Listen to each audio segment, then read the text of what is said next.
हमारे वीडियो को like, comment, share करें और हमारे चैनल को सब्सक्राइब करें। बेल नोटिफिकेशन ऑन कर दें ताकि आपसे कोई भी अपडेट मिस ना हो।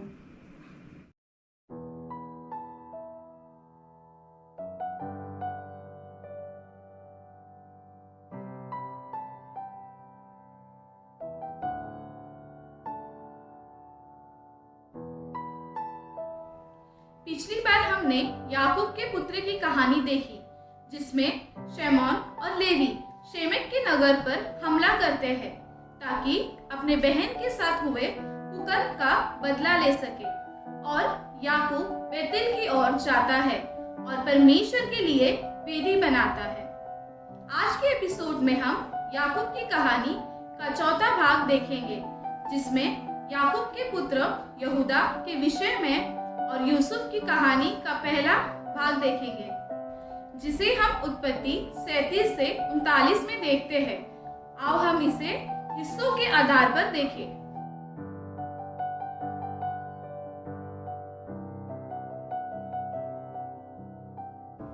यहूदा की कहानी, जिसे हम उत्पत्ति 38 में देखते हैं, यह कहानी यूसुफ को मिस्र में बेचे जाने की बात की कहानी है। यहूदा को, जो याकूब का चौथा बेटा था, वह अपने परिवार से दूर जाता है और अपने मित्र हीरा, जो अदुल्लाम नगर का निवासी था, उसके साथ जाकर रहता है। यहूदा वहाँ एक कनानी स्त्री के साथ विवाह करता है, जिसका नाम होता है शोहा, और उससे उसे 3 पुत्र हुए।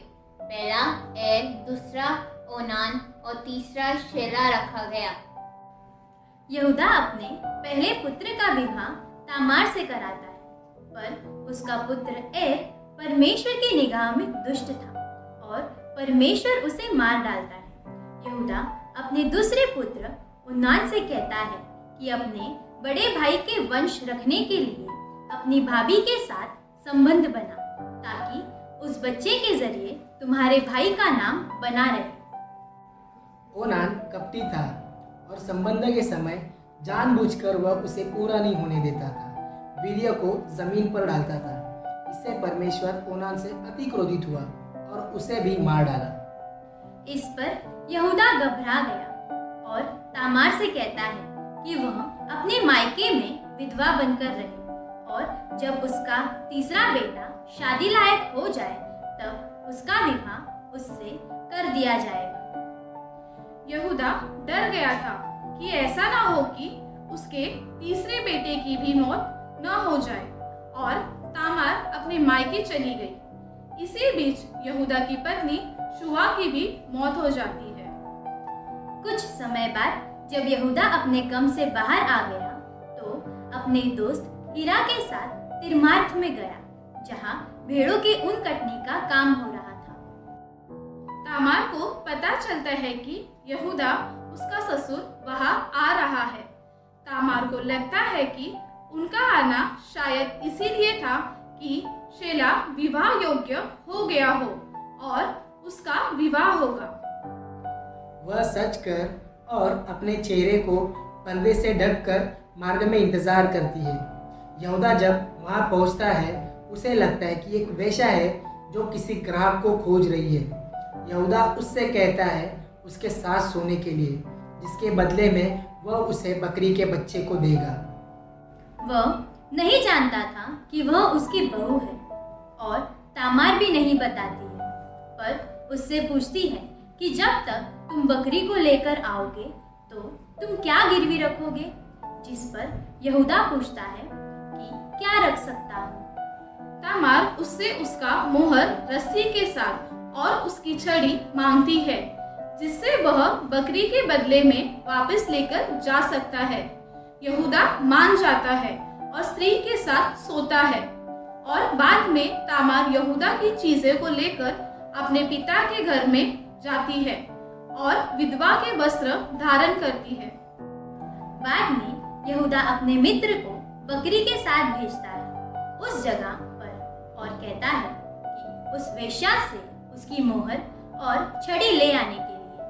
पर उसके मित्र को वह स्त्री नहीं मिलती, और जब उसने पूछा कि क्या कोई वेश्या सड़क किनारे बैठती है, तो लोगों ने कहा, ऐसी कोई वेश्या यहाँ नहीं है। इस पर यहूदा का मित्र लौटता है और यहूदा को बताता है कि उसे वह स्त्री नहीं मिली। यहूदा को लगता है कि किस्से को भूल जाना बेहतर होगा, नहीं तो लोग मजाक बनाएंगे।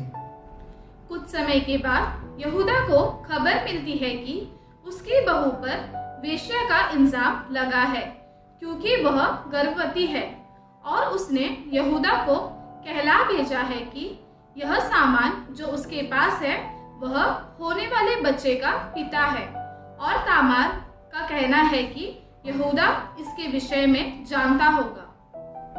यहूदा वहां जाता है और जब वह वस्तु देखता है तब उसे पता चलता है कि वह स्त्री तामार थी जिसके साथ वह सोया था, और वह कहता है, मैं इसका दोषी हूँ क्योंकि मैंने अपने पुत्र शेला से उसका विवाह करने नहीं दिया। यहूदा फिर कभी तामार के साथ नहीं सोया। तामार को जुड़वे पुत्र हुए। पहले का नाम पेरेस रखा और दूसरे का नाम जेरह रखा गया।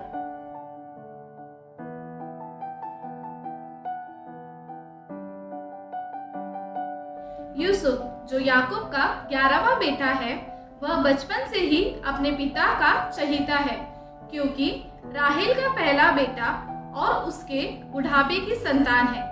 इसे हम उत्पत्ति 37 में देखते हैं। कहानी शुरू होती है जब यूसुफ 17 वर्ष का होता है और उसके भाई उससे घृणा करते हैं, क्योंकि वह अपने पिता से अपने भाइयों की शिकायत करता है। याकूब यूसुफ के लिए रंग बिरंगा अंकरखा बनाता है, और जब उसके भाइयों ने देखा तो उन्हें उससे ईर्ष्या होने लगी और वे उससे कठोरता से बात करते थे। वे उससे अधिक बैर करने लगे। जब यूसुफ ने उन्हें अपना सपना बताया। यूसुफ ने अपना सपना इस प्रकार बताया, मैंने एक सपना देखा। हम सभी खेत में काम कर रहे थे। हम लोग गेहूं को एक साथ गड्ढे बांध रहे थे। मेरा गड्ढा खड़ा हुआ और तुम लोगों के गट्ठों ने मेरे गट्ठे के चारों ओर घेरा बनाया। तब तुम्हारे सभी गट्ठों ने मेरे गट्ठे को झुककर प्रणाम किया। इस पर उसके भाई कहने लगे कि क्या तुम हम पर राज्य करोगे? और उसके बाद उसको दूसरा सपना आया जिसमें उसने देखा और उनको बताया। मैंने दूसरा सपना देखा है। मैंने सूरज, चांद और 11 नक्षत्रों को अपने को प्रणाम करते देखा। उसने यह सपना जब अपने पिता को बताया तो उसके पिता ने उसको डांटा और कहा कि यह किस प्रकार का सपना है? क्या तुम्हें विश्वास है कि तुम्हारी माँ, तुम्हारे भाई और हम तुमको प्रणाम करेंगे? याकूब के हृदय में ये बात घर कर लेती है कि इन सपनों में कुछ विशेष बात है।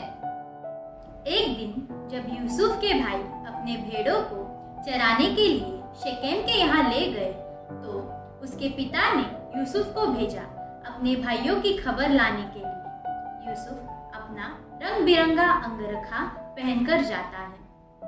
जब वह शेकेम के पास पहुंचता है तब उसे पता चलता है कि उसके भाई आगे दोतान की ओर गए हैं, तो वह उस तरफ जाता है और वह उन्हें वहां पाता है। उसके भाई उसे दूर से देखकर कहते हैं कि देखो, सपना देखने वाला यूसुफ आ रहा है। अच्छा होगा कि हम इसे यही कत्ल कर दें और सूखे हुए कुएं में फेंक दें, और पिता को कह देंगे कि जंगली जानवर ने उसे खा लिया, ताकि हम दिखा सकेंगे कि उसके सपने का कोई अर्थ नहीं था। किंतु रूबेन यूसुफ को बचाना चाहता था और कहता है, हम लोग उसे मारे नहीं, हम लोग उसे चोट पहुंचाए बिना एक कुएं में डाल सकते हैं। रूबेन चाहता है कि बाद में आकर उसे कुएं से निकाले। जब यूसुफ उसके पास आया तब उन्होंने उसका अंगरखा निकालकर उसे सूखे कुएं में डाल दिया। फिर थोड़ी देर के बाद जब रूबेन नहीं था और वहां से इश्माइल के व्यापारी मिस्र की ओर जा रहे थे, तब यहूदा को सूझा कि क्यों ना यूसुफ को इन व्यापारी को बेच दे, ताकि हमें अपने भाई के खून से अपने हाथ रंगने नहीं पड़े।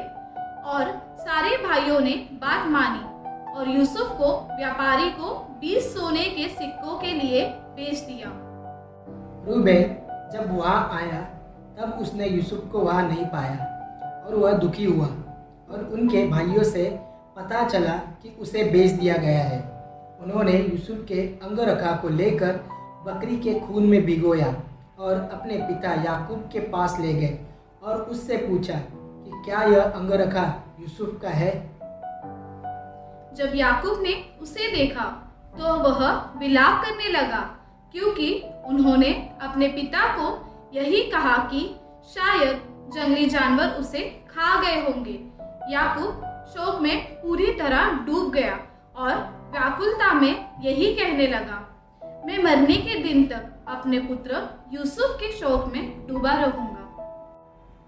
उस तरफ उन व्यापारियों ने यूसुफ को मिस्र में फिरौन के अधिकारी, जिसे पोतीफर कहा जाता है, उसे बेच दिया।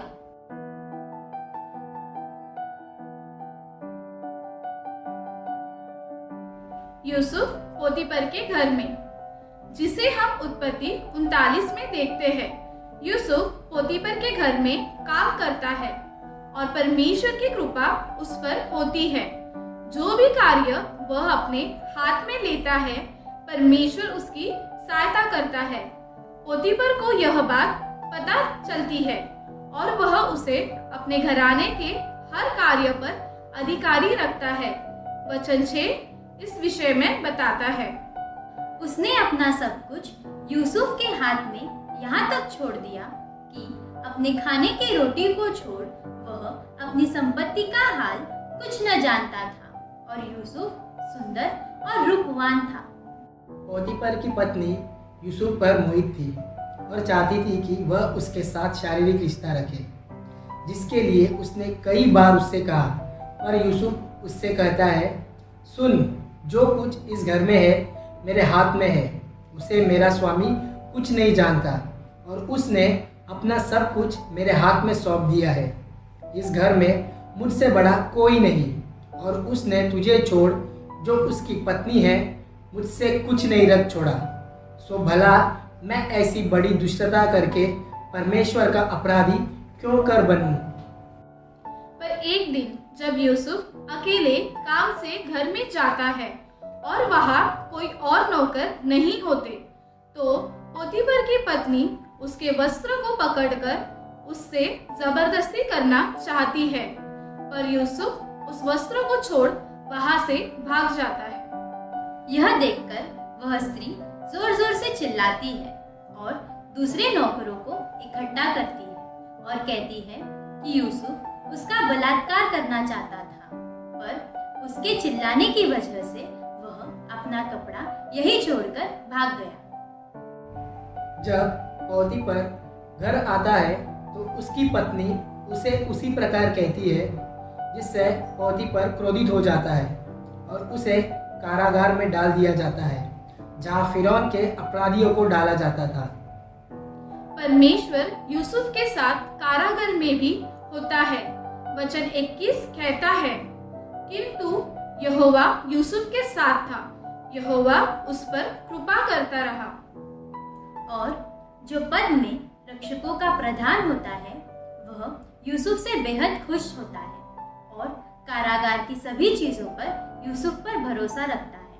साथ ही उसे कैदियों पर मुखिया बनाता है। यह इसीलिए हुआ क्योंकि परमेश्वर यूसुफ के साथ था और उसकी सहायता कर रहा था। अगले एपिसोड में हम यूसुफ की कहानी का दूसरा भाग देखेंगे, जिसमें उसका सफर मिस्र में सबसे बड़े पद पर आना, यानी मिस्र का प्रधानमंत्री होना है।